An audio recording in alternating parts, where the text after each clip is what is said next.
evening to in-house counsel from all across America. Welcome to In-House Connect. My name is Shai Mahani. I'm the CEO and co-founder of In-House Connect, and I'm thrilled to have you here with us this evening or afternoon, wherever you are. You could be anywhere in the world right now, but you're here with us, and we thank you for that, and we appreciate you. And we also appreciate our host tonight, Rich Bracken, who I'm going to introduce in just a few minutes. If you're here for the first time, just let me give you a quick bit of background on In-House Connect. In-House Connect started 11 years ago as a New York City-based meetup group for in-house counsel. Every month, In-House Connect would organize free CLE classes hosted by different law firms, which were then followed by cocktail and networking receptions. And every 6 months, we would organize fun and festive networking mixers. Over the years, we've helped thousands of in-house counsel connect with peers and outside counsel alike. And by the way, these events were free for in-house counsel. So that's something we've kept going, which I'm really proud of. The group was humming along, and then COVID hit. We couldn't meet in person, so we transitioned online, and we basically took what we were doing in person and did it virtually. And it's been a fantastic transition. We've been able to, facilitate networking on a much larger scale from coast to coast, and we've been able to feature high caliber speakers like the speaker we have tonight, who I'm so excited to turn things over to. But tonight's presentation, Emotional Intelligence for In-House Counsel. Our speaker tonight is Rich Bracken. Rich is a TEDx keynote speaker, media personality, and marketing executive. He routinely works with companies, firms, and individuals across the country looking to establish sustainable change and improvement in their approach to achieving their business and culture goals. Rich is a frequent speaker and writer on topics such as emotional intelligence, leadership, goal setting and achievement, sales and client service, and presentation skills, and serves as a speaker coach to attorneys, executives, and sales leaders. As a writer and media personality, he has been featured through such media channels as Fox News, CBS News, ABC, Vice Media, Reader's Digest, and Thrive Global, and has worked with such global organizations as MDRT, Meeting Professionals International, Legal Value Network, and the Legal Marketing Association. To learn more about Rich, visit richbracken.com. Thank you, Rich, for doing this presentation for us, and we're also excited to hear your presentation. So with that, I'll turn things over to you. Thank you, Shai. I appreciate the introduction, and I love to see the energy, especially from Canada in the chat. So thank you so much for everyone being here, especially that high percentage of people that are here for the first time. I am, number one, thankful that you're here tonight with us. And number two, I'm thankful that you're taking this time to invest in yourself, to raise your emotional intelligence, maybe learn more about what emotional intelligence is, but most importantly, take back your power personally and professionally every single day. I got into this, and I'll give you a little bit of background on me, but while I'm doing that, I want to see the chat light up. Let us know where you're from. If you want to share what company you're with, this is all about networking and sharing connections. So I want to make sure Jacob, I have a feeling Jacob is going to be very engaged in this presentation, especially if he's here for the free food. Sorry, I've got some great snacks. I'll try to get him to Canada, but it may take a day or two. But I want to hear where you're from. I've seen the four corners of the US. I've seen Canada, but drop in the chat where you're from, drop in the chat what company you're with, just so everybody can see who's here tonight. A little bit of background on why I got into emotional intelligence, especially coming out of 10 years in the legal industry. I work for law firms. I have consulted law firms and have worked on client service initiatives between law firms and in-house counsel as well. And through my journey, I found myself on the wrong side of an EKG machine. I don't know if any of you have experienced that at some point, but what I found, instead of a heart attack, which is what I thought I was having a massive panic attack. Our industry is wrought with stress, is wrought with anxiety. And so as I was coming out of that, I had to find a new way to handle my stress and manage how I was acting on a daily basis. That's when I started studying emotional intelligence. The more I studied it, the more I understood that there is a tremendous value, not only in the legal industry, but really, frankly, for anybody. It is a universal topic that allows you to become better as an individual every single day. The benefit to this is that, unlike IQ, which is established around 15 or 16, unfortunately for some of us, your emotional intelligence, your EQ, can be raised through a number of different activities and managing your emotional intelligence triggers. I'm going to share some of those with you tonight. And really, this is an ongoing conversation. So if there's anything I can do for you during, if you have questions during the presentation, if you have questions after the presentation, I'm happy to answer any and all of them. But tonight, we are here to talk about emotional intelligence for daily success. I am really excited to share this content with you to make sure that I am giving back from the experience that I had to help you take back some of the personal balance, the professional balance, help you be less anxious, help you be less stressed on a daily basis.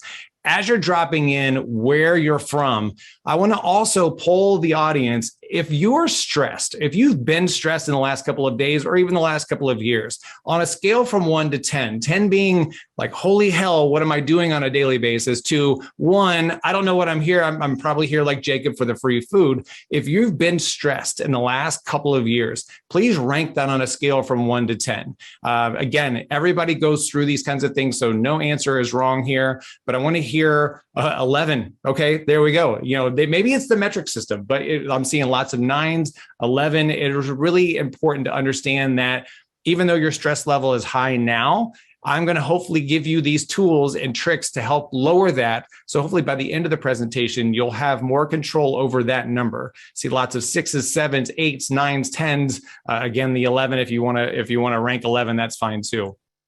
So I am a high empath. I'm also a very high engaged quote person. And this quote, when I started learning emotional intelligence, sang so strong to me. And that when awareness is brought to an emotion, power is brought to your life. And we all want more control. We all want more control over how we're feeling, how we're thinking, what we're doing on a daily basis. And so this quote to me really sums up on the front end of things what emotional intelligence is. It really is being more aware of who you are and what you're doing and how you're feeling on a daily basis. Now, because I have spent a tremendous amount of time in the legal industry, you're going to see lots of proof points. You're going to see lots of data. You're going to see lots of things to help you get better throughout this entire presentation. First of all, I'm going to share with you what emotional intelligence is. It tends to be a buzzword that's thrown around quite a bit, and there's not a whole lot of explanation. And I will give you a very simple understanding of what emotional intelligence is. I'm also going to teach you, as I told you previously, how to increase your emotional intelligence, because there are things, little things that you can do within 5 minutes every single day to raise your emotional intelligence, to take your power back and to have more control over your emotions, especially your anxiety and stress. We're going to bring you down off those 10s, 11s, and 9s. We want to make sure that you're having more control. And that is really understanding how you can manage those relationships, both internally with yourself and then also with other people as well. Now, I am somebody who simplifies things. That's why I never became an attorney. I realized quickly when I was in high school and wanted to get into law, how much reading was involved and how much vernacular and how many technicalities were in there. So it's like, marketing sounds good for me. So I tend to make things a little bit more layman's terms. So when I think about all the different emotional intelligence ideas and philosophies, really this to me is the way that I explain it to people. It really is understanding your emotions and managing and leading that dance within yourself, understanding how you're identifying and managing your emotions, but also managing the relationships you have with other people. Because unless you found some great secluded place and you've got some great Wi-Fi that you're tuning in, you have to deal with other people on a daily basis. And honestly, we deal with tons of people. We deal with tons of emotional triggers. We'll talk a little bit about how you can manage those better. But it really is all about raising your emotional intelligence so you can lead that dance with yourself and with others. Now, again, being a simpleton, I want to make sure that I give you the most memorable, easy to bring back into your thoughts, the most core description of what emotional intelligence is. So I've broken it down into a couple of different elements. So what you'll see first are the elements that are within you, and then also external to you. So we're going to start with self-awareness. Self-awareness is how you're feeling, what those emotions are. A staggering statistic is that 72% of people don't understand their emotions or can't recognize their emotions for what they really are when they set in. So when you think about it, if an instance happens, you have a conversation and somebody stresses you out, it may not be that exact person or that exact conversation, but it may be something that is triggered from your past, or or maybe it's a habit or a mannerism that you have built over the years that is causing you to act a certain way or feel a certain way. So really diving into what your self-awareness is, and I'm going to give some scenarios and how you can identify and understand your emotions in those conversations. But really understanding your self-awareness is key. Understanding what those emotions are and then what you do with them. Because again, we could feel whatever we want to feel. And every time I present this, I always give the disclaimer that this presentation is not built to make you completely oblivious to bad moods, completely oblivious to sadness, but it helps you understand what to do with those emotions once they set in. Because that self-management piece allows you to, number one, not let those emotions take over your world, but also helping you bounce back a lot quicker and not sit in that. Because we've all had those instances where somebody stresses us out or somebody makes us upset or we get sad about something. And it's a downward spiral. And we try so hard to put the brakes on. And sometimes we're just too far down the road. This understanding and really getting in tune with your emotions and then what you need to do with them allows you to stop that skid and allows you to take more control back and identify when those things are going to happen so that you have more control over how you're feeling. Now, again, I mentioned that unless you're living under a rock, it's really important to understand that you're going to have to deal with other people. So social awareness is really understanding how is the other person feeling. When we talk about social awareness, it's really all about identifying body language, listening to tone. Active listening is a key element here, because we need to understand fully how somebody is coming across. Now, this really gets tricky when it gets into digital communication, social media, emails. It really is hard to understand what those elements are or what somebody is feeling. And sometimes it takes a little bit more digging and asking questions. And that is okay. That is part of understanding what the other person is feeling, how they're coming across, and what that conversation needs to do to turn in your favor. Because sometimes, you'll get that email and you'll read it a certain way. And if you're like me, sometimes you read it with a certain voice or a tone in your head. You can hear the sender's voice and you're thinking, oh, that sounds like they're a little bit irritated. But if you stop and say, you know what, I'm not going to assume that. I'm going to pick up the phone. I'm going to call them and say, hey, I got your email. This is what I heard, but I just want to clarify, am I understanding this correctly?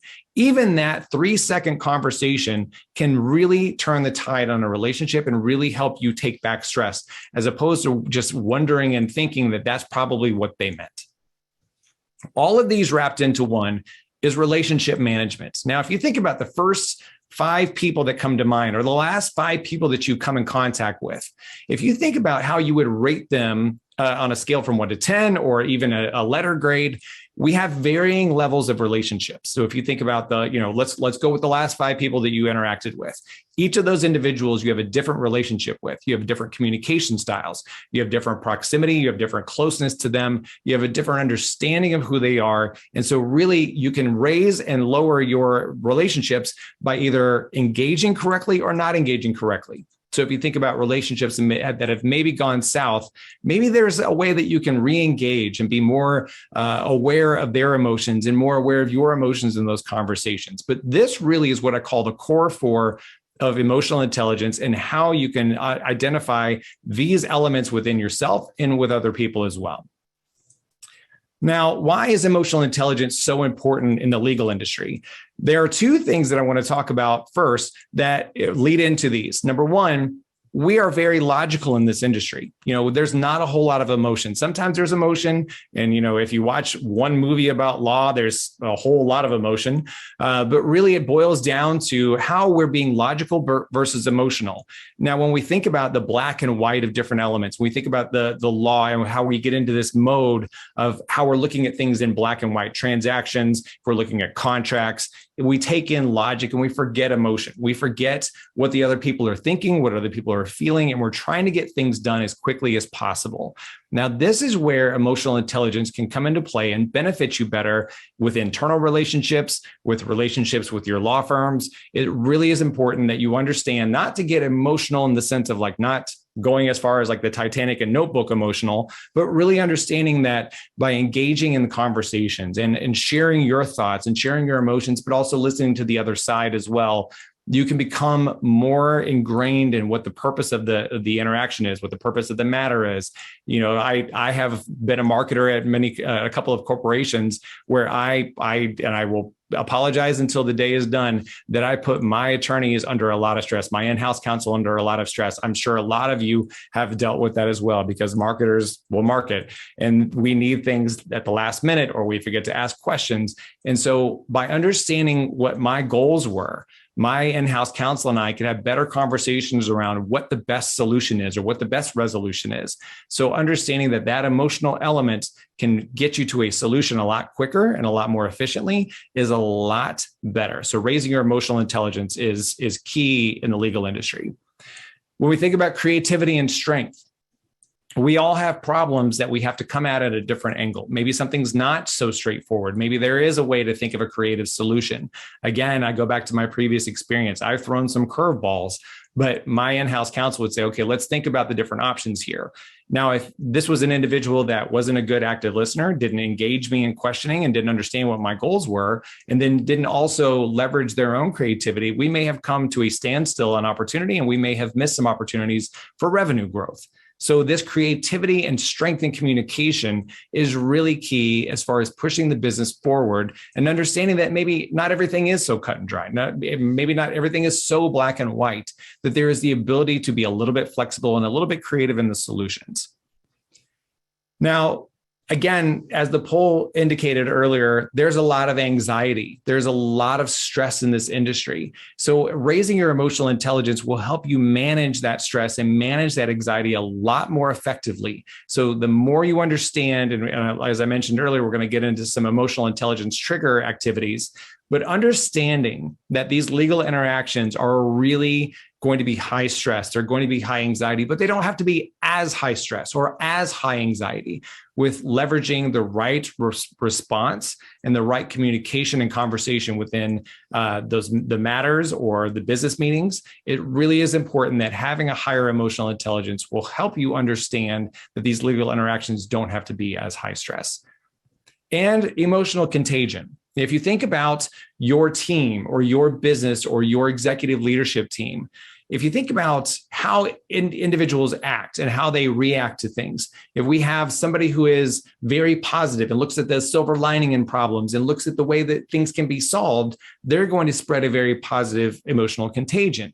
If you have somebody that is very rigid, that is very abrupt, that is very much a hothead, that is the individual that's going to spread that contagion. So if you think about the individuals, and don't name names, we don't need to have names named here, but if you think about the individuals in your leadership team that maybe have a different level of emotional contagion, that is really going to be impactful on conversations, on business decisions that are made.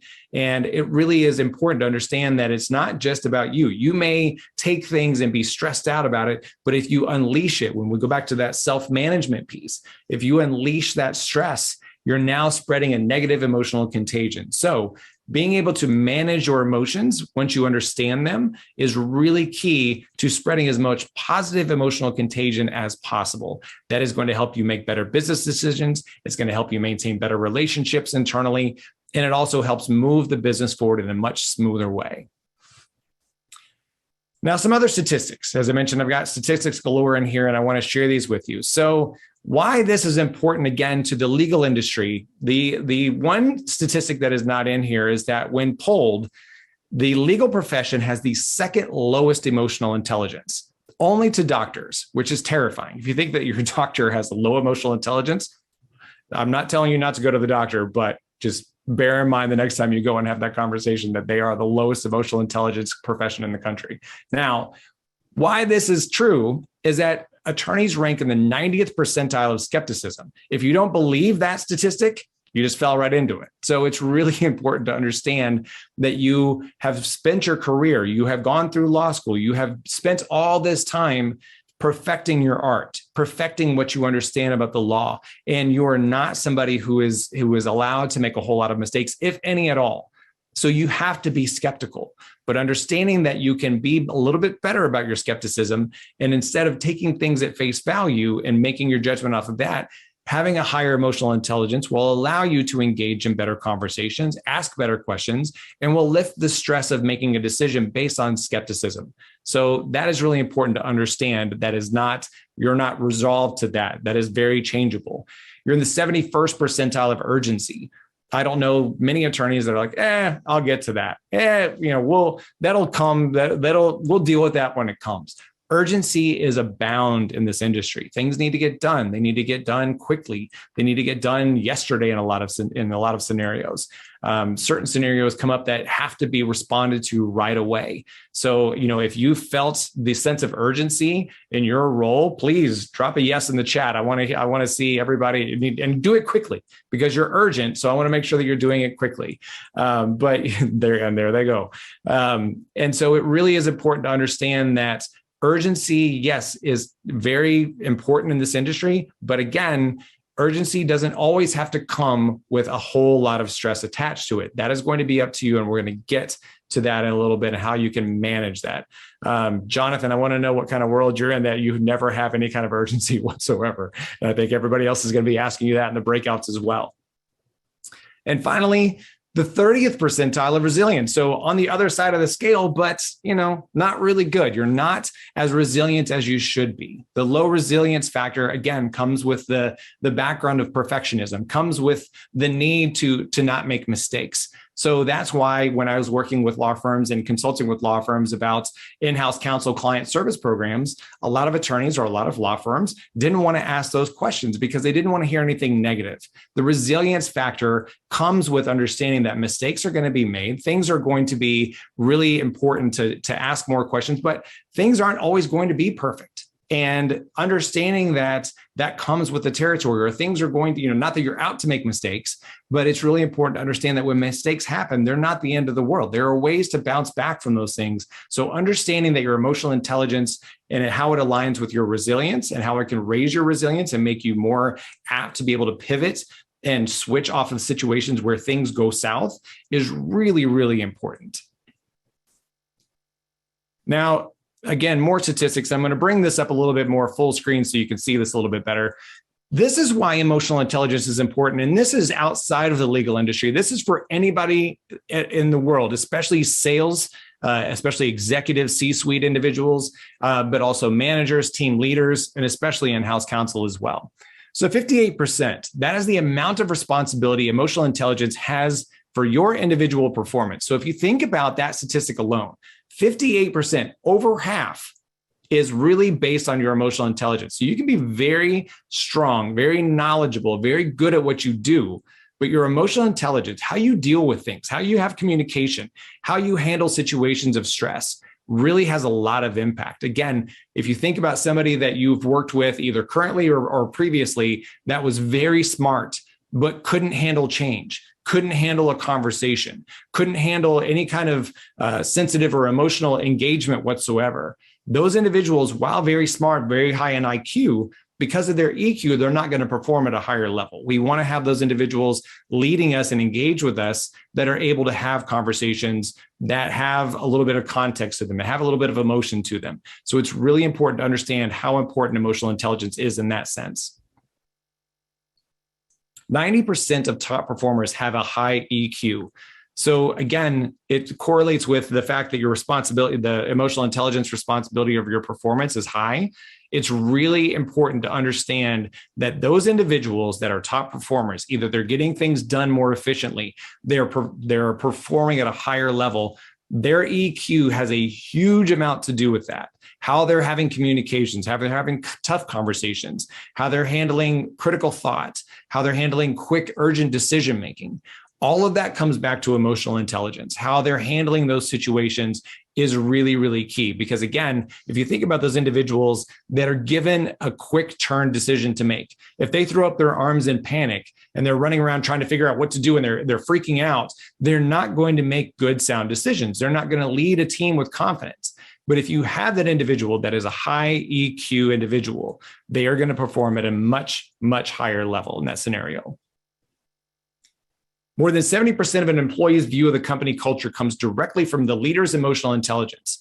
Why this is important, if you think about the teams that you lead or the teams that you're involved in, it is really important to understand that those individuals are going to view the leader as the determinant of the culture, whether that is the exact team leader, that is somebody that's maybe a step up from there, or the company CEO or president. It is really important to understand that emotional intelligence of that leader will drive the culture. Again, if you think about other companies. Think about companies that you know have a really good, strong leader, somebody that can communicate well, somebody that leads the people that want to work for them. That individual is likely to have a high emotional intelligence. If you think about somebody that is hard to work for, that maybe drives a little bit harder, somebody that's a micromanager, those individuals are going to have a lower emotional intelligence, and they're going to drive a more negative culture. People are going to be looking, they're going to be updating their LinkedIn more often because they want to make sure that they're keeping their options open. That individual is not leading a strong culture, and it is important that they raise their emotional intelligence to have a better culture overall. And finally, companies with emotionally intelligent leaders outperform their goals and targets by nearly 20%. So if you took that one statistic back to your leadership team, if you took that to your CEO, your CFO, your CIO, and said, hey, look, we need to work on our emotional intelligence. This is something that we need to work on across the board. And by doing that, we can perform better as a company by nearly 20%. I guarantee you'd have your executive leadership signing up to take the next emotional intelligence class to become better at it, because what companies don't want to perform better? This leads into better customer service, better engagement with your audience, better engagement with your clients. It is really important to understand that those companies that have a high EQ, and think about your favorite company, think about the company that until they literally walked up and slapped you in the face, you would do any kind of business with them whatsoever because of the way they perform, the way they take care of you, the way that they're handling your business as a client. They probably have an emotionally intelligent leader. If you think about that company, I can think about a few brands that I'm extremely loyal to. And in doing research in those companies and listening to their leaders talk, they're really good at how they handle different communication, different stress levels, different elements. I listened to Gary Keller not too long ago talk about how, hey, look, we made a mistake. We missed the technology window and we're now trying to do better because of that. That's an emotionally intelligent leader saying, hey, look, we messed up, but we're making up for it. That is really important to understand, that those companies will succeed in the long run because they understand emotional intelligence. They understand that change is going to come, and they understand how they can manage it. Now, I mentioned emotional intelligence triggers.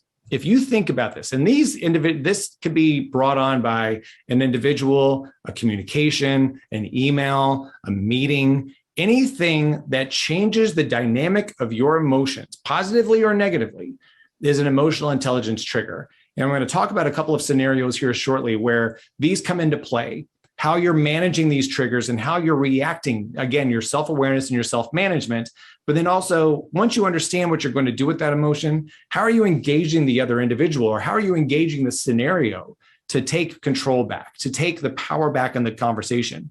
Because I will say, I have had numerous people that I've worked with that have triggered me in a negative way. And there's one individual I can think of specifically that I had a standing meeting with every single week. This individual was very, that didn't have a whole lot of emotion involved, didn't have a very high EQ, was very judgmental, was very hard to talk with, was very, changed his mind on a dime without any kind of explanation whatsoever, and put a lot of stress on a lot of people, and then pretty much left a scorched earth path as soon as the meeting was over. That individual triggered me every single week. That meeting was on Thursday. Starting on Wednesday at lunch, when I would start looking at the next day that I had, that's when my stress would happen. That's when it would start on Wednesday. And I realized after looking at my emotional intelligence triggers that I understood that that is what set me off on at least a 36-hour cycle of stress that was completely unwarranted. I was predetermining how I was going to feel in that meeting because of that one individual. And it was so important for me to realize that I can retrain that trigger. I can take back that power and that emotion, because I guarantee you, he wasn't thinking about me when he left that meeting. It was all about me and the emotions that I got caught up in. So this is really important to understand that you have control over those.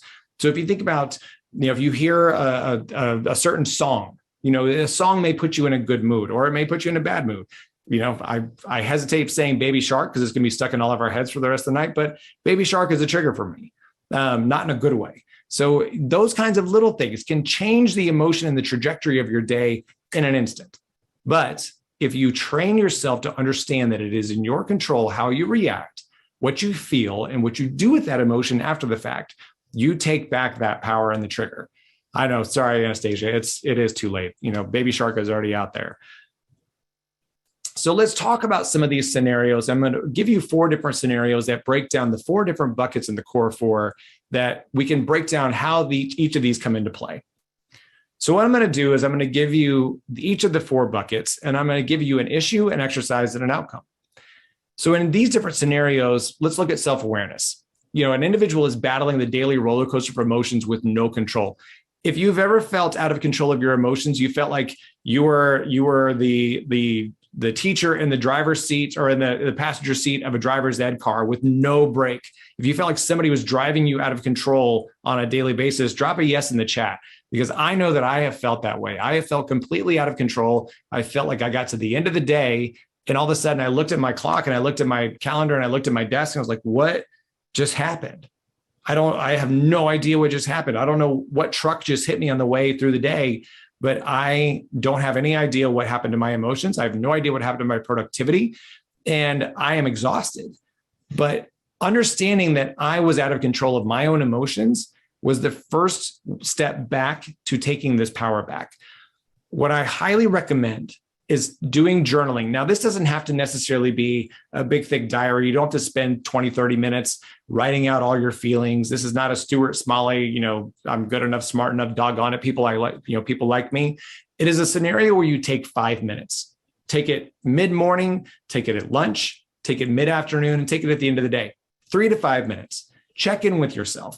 Understand where your emotions are, because maybe you started the day in a great mood. Your coffee was perfect. The music on the way to work or in your office was perfect.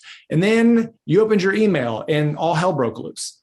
But if you understand that that was your trigger, that was the thing that set you off in the wrong direction. So maybe you reallocate when you check your email. Maybe you reallocate how you react to certain emails that you get. That is up to you, because if you understand that that's the trigger, you're like, well, I was in a great mood at 7 o'clock this morning and now it's 11 and I'm in a horrible mood. What happened in between there? Because we get in that downward spiral of the day and we don't stop and check in with ourselves. And we're coasting, and it's almost like the snowball effect. We're rolling down a mountain completely out of control, and we don't understand. We don't stop and say, what was it, at 5 o'clock? What was it at 11 o'clock that I was so mad about? Oh, I've forgotten, because everything else has happened throughout the entire day. So take 3 to 5 minutes. Again, mid-morning, lunch, mid-afternoon, and the evening before you leave, before you shut down for the day. What are you thinking? Because by doing that, you identify those triggers, you identify your emotional vulnerabilities. That was what helped me figure out that individual was my emotional trigger.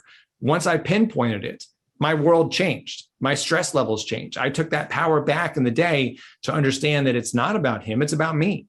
And so once I started practicing a new response, it wasn't, I didn't go into the meeting, fists clenched and my teeth clenched. It was very much a, hey, how's everything going? What's going on? How can I help you? I took that power back. Now, he didn't probably notice the change, but it was all about me and my energy, because at the end of the day, we are in control of our own energy. We're in control of our own outcomes. So if you change that dynamic, change that narrative, it will completely open up your world. Those little check-ins throughout the day will allow you to make sure that you are taking care of yourself, most importantly. Now, with self-management, again, this is what you're doing with your emotions. You feel them, but then how do I let them out? What am I doing with them? How am I moving forward? So and Jacob, I see your question. I'm gonna jump to that in just a second. So the issue is experiencing burnout and undue stress. I'm sure, and I'm gonna check on Jacob's question, because I'm gonna ask a question in the chat and I have a feeling it's gonna fly by. What about competing interests? Salespeople who want to sign a deal no matter what, and legal who wants to make sure we don't sign a stupid deal. Great question. And 2, I think it's number 1, if you're in that situation, because having been a salesperson, I know how that feels.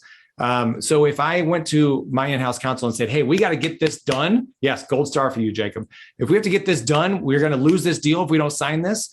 That probably was a mismanagement of expectation and understanding on the front end, not by you, but by understanding that the salespeople need to have an understanding that if a contract comes in, or maybe it's over a certain threshold, or maybe there's a certain type of contract, or maybe it's just all contracts need to be reviewed before they're signed, to express to them, hey, look, you need to let the client know that we need a day to review this at minimum, or 2 days to review this.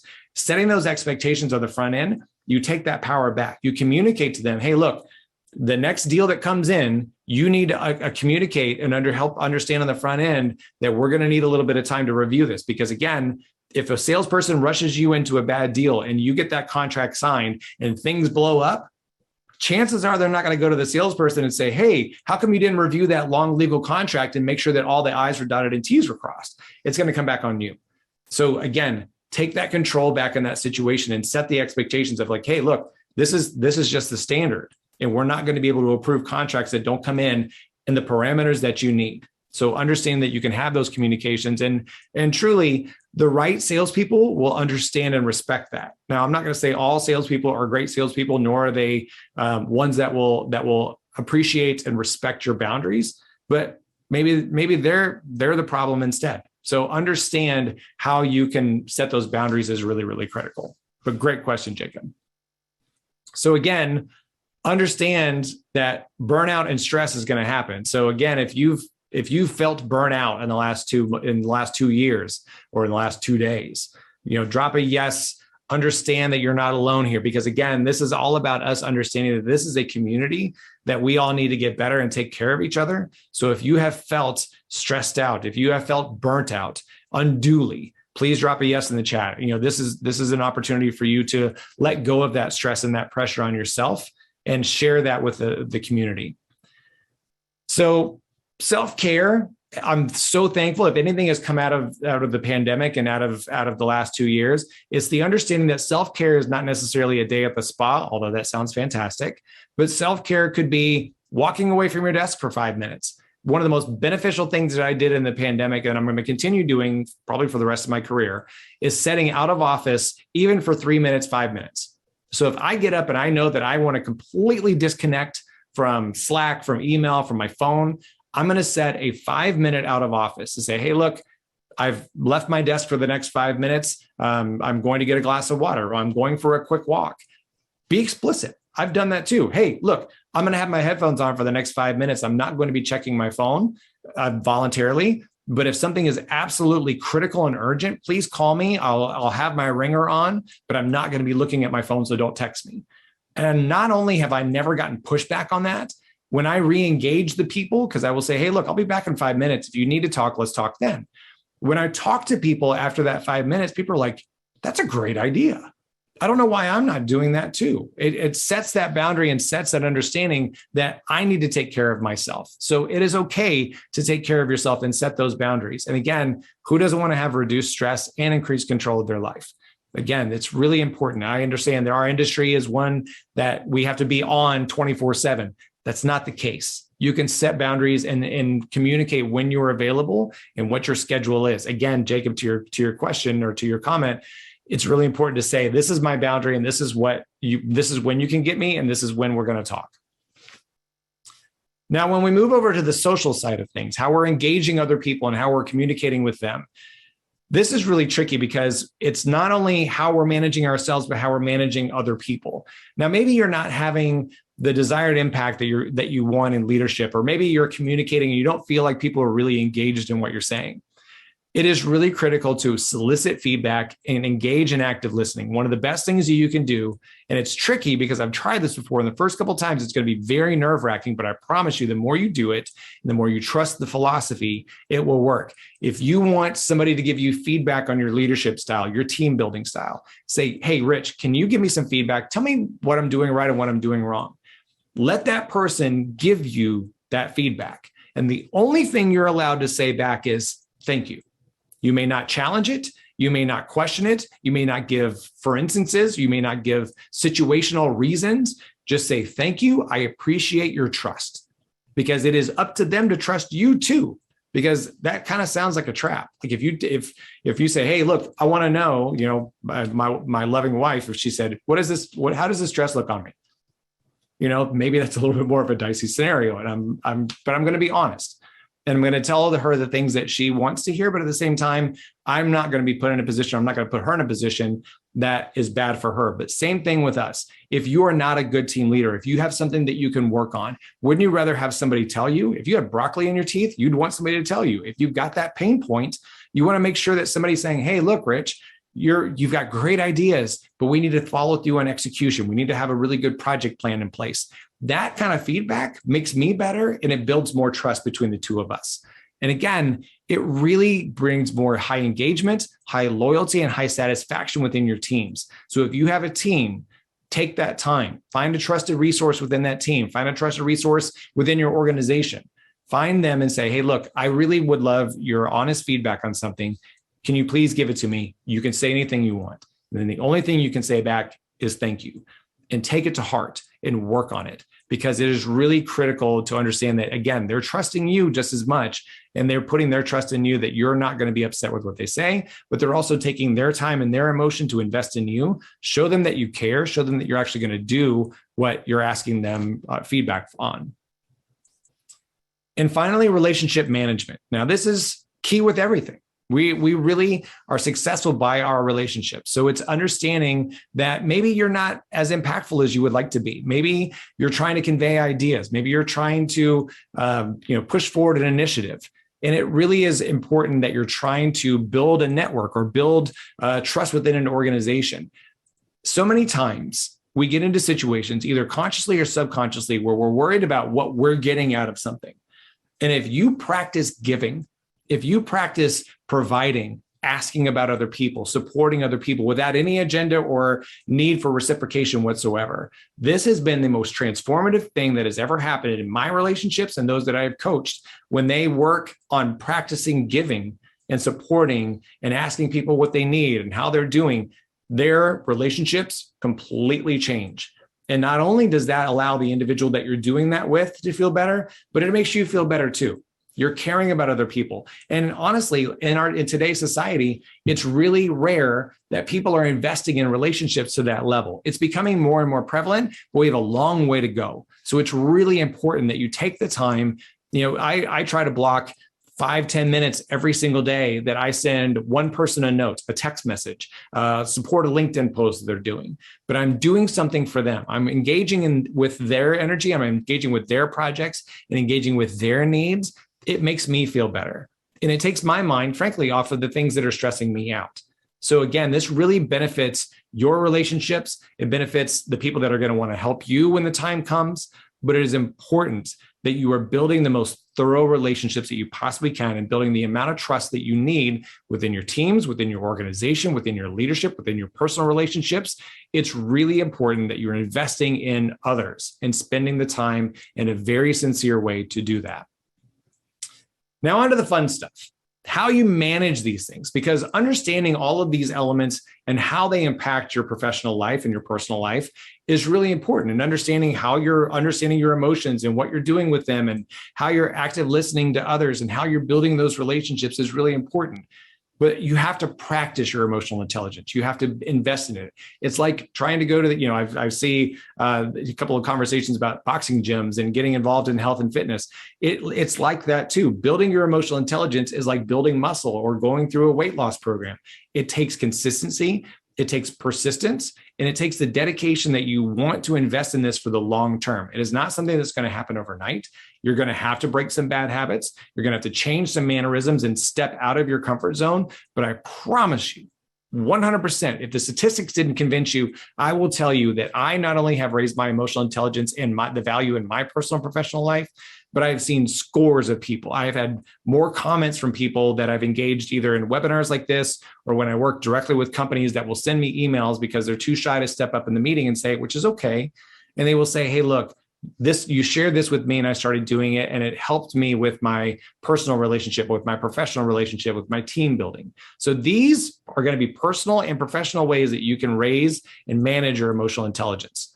Now, I'm not going to go through all of these, but what I will point out is the most important one on here to me is the blocking time on your calendar.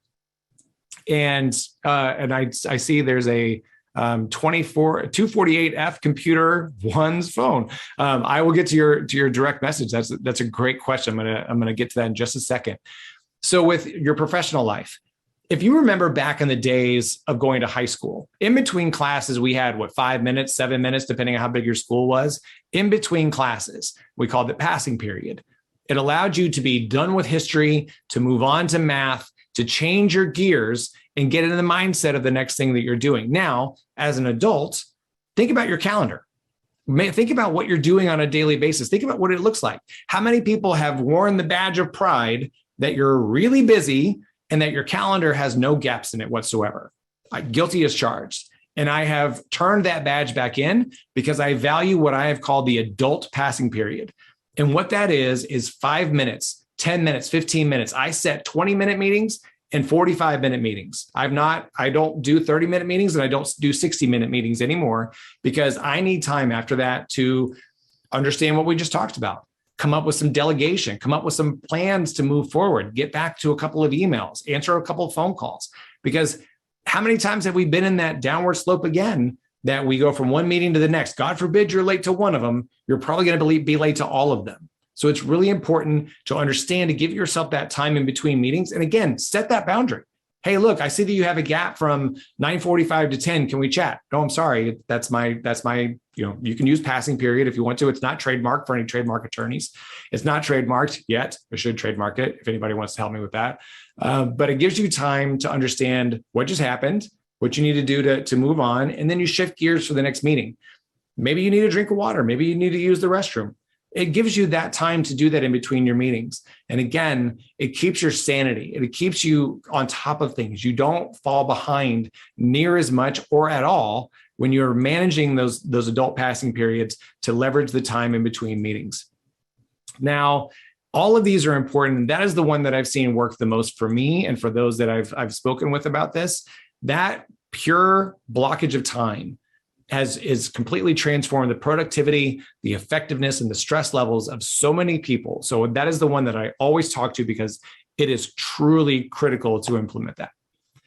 But now on to the fun stuff, because we want to be able to increase our emotional intelligence at any time. There is a list. I have a document that I would be happy to share with the group as well. 50 things in under 5 minutes to take back stress and be happier and raise your emotional intelligence.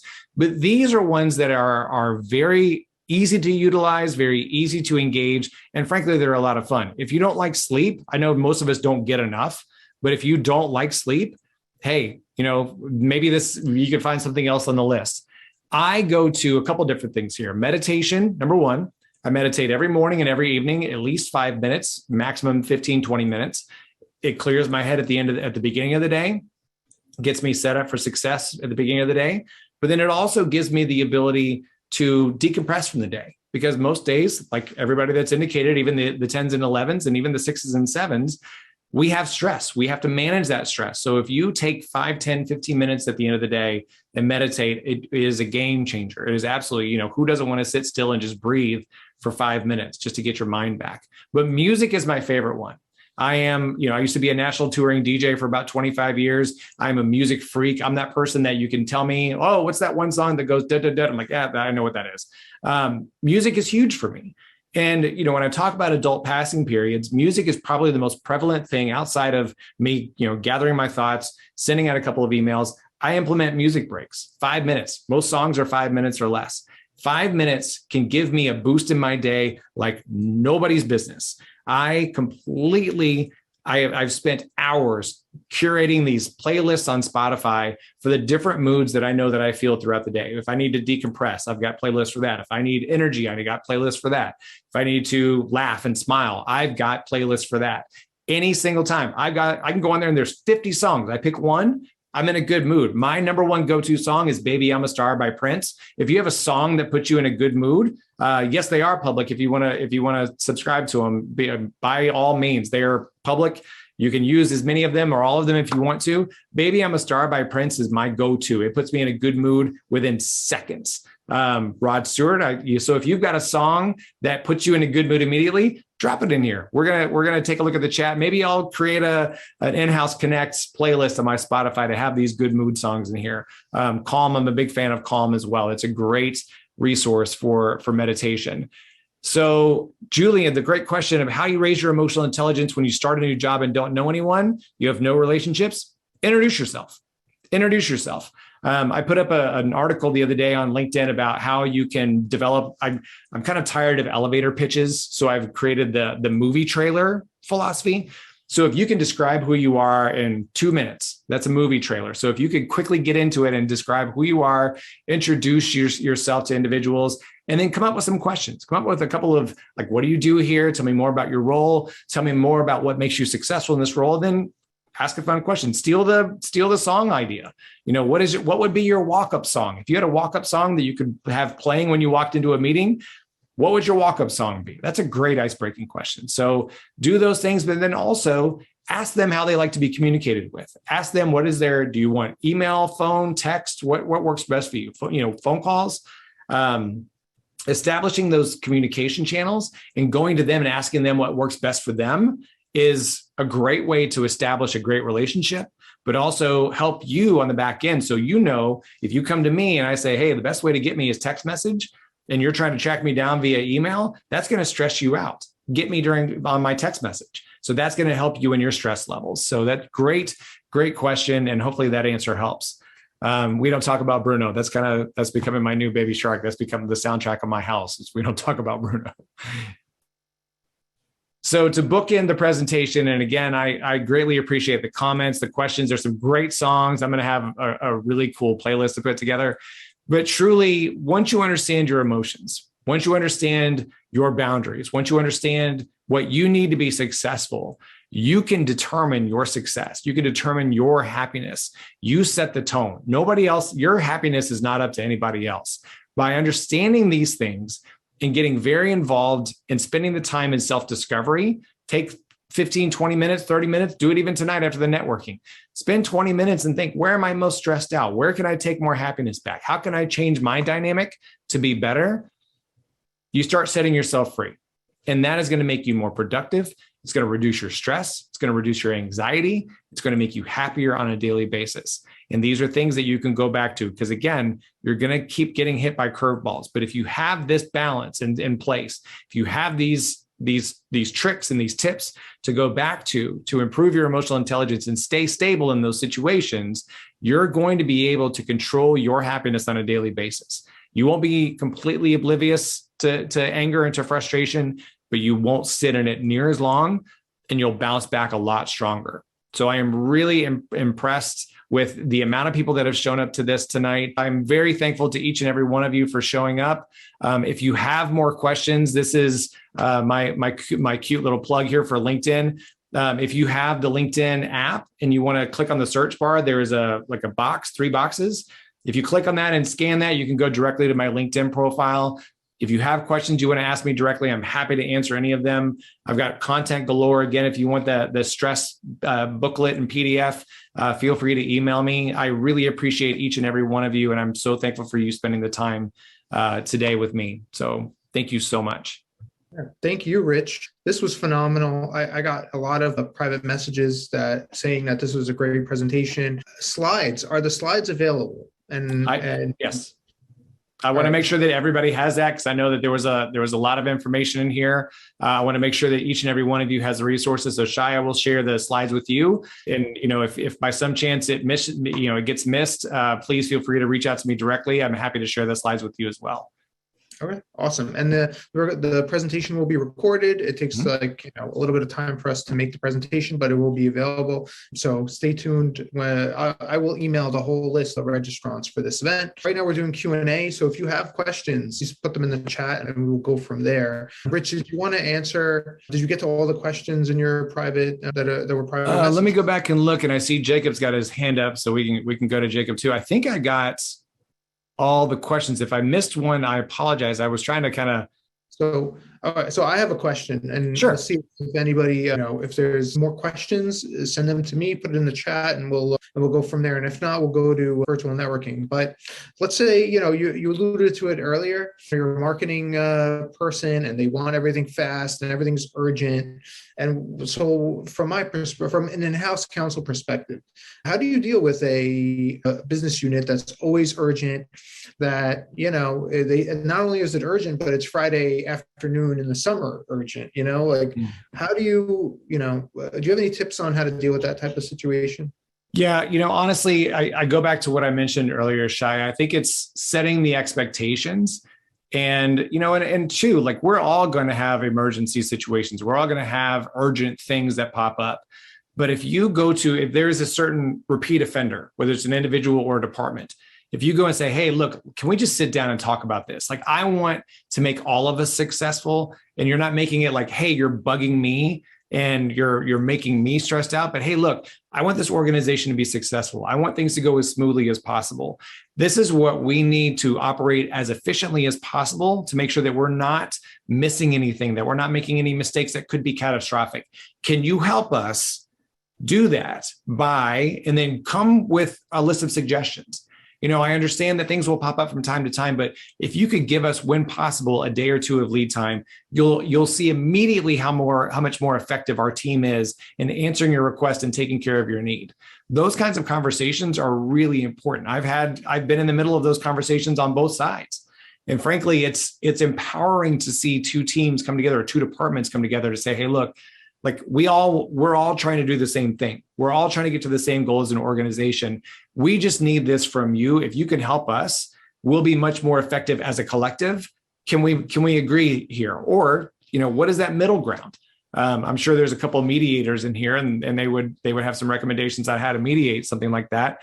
But it really is important to say, hey, look, we want everybody to be successful. Right now, we feel like we're not being as successful. Here's what we need to do that. Can you help us here? Got it. And I want to circle back to a story you said about, one meeting that, that stressed you out. Mm-hmm. So you're saying you had one meeting every week with this one person, and afterwards you would get, it would just put you on edge for the next 36 hours. So how did you deal with that? Did you I wouldn't say confront, but did you discuss how you felt with the person? Like, how did you make the situation better? Sure. So a couple of different things that I did. Number one, once I understood that was the cause of my stress, I knew it obviously because I would look at it. I would look at the meeting and think of that individual and be like, oh crap, here we go. But at the same time, I was trying to understand why it was impacting me so much. And it was born from a couple of different things. Number one, he came in guns blazing on a project that our team had worked really, really hard on and had done, went over and above to deliver exactly what we thought was right. And what I will say, it was his response was less than Hallmark standards. We'll put it that way. And so we asked questions on the front end. We made sure we understood the need, and we thought we knocked it out of the park. And he was very abrupt and rude, and it was deflating as a team, and it caused a lot of stress. And so what you have to understand with relationship management is that I would love to say that everybody is going to have a good EQ. That's just false. You're not going to wind up having that. You're going to come in contact with people that are jerks. You're going to come in contact with people that are callous. You're going to come in contact with those individuals. What I understood at that point, when I dissected the instance and why I was so stressed out, I made it more about me and said, hey, look, I have no control over his behavior. I have control over mine. I can have control over my reaction. I can choose to be positive and just endure the meeting and get through it and survive, which was good enough for me. But I took that control back for the 24 hours leading up and the 12 hours following. It was really important to me because in that 36-hour window, I was not at my best. But why would I need to let that one person derail me from my best? So once I understood that it was more about me than him, then that set me free from that problem.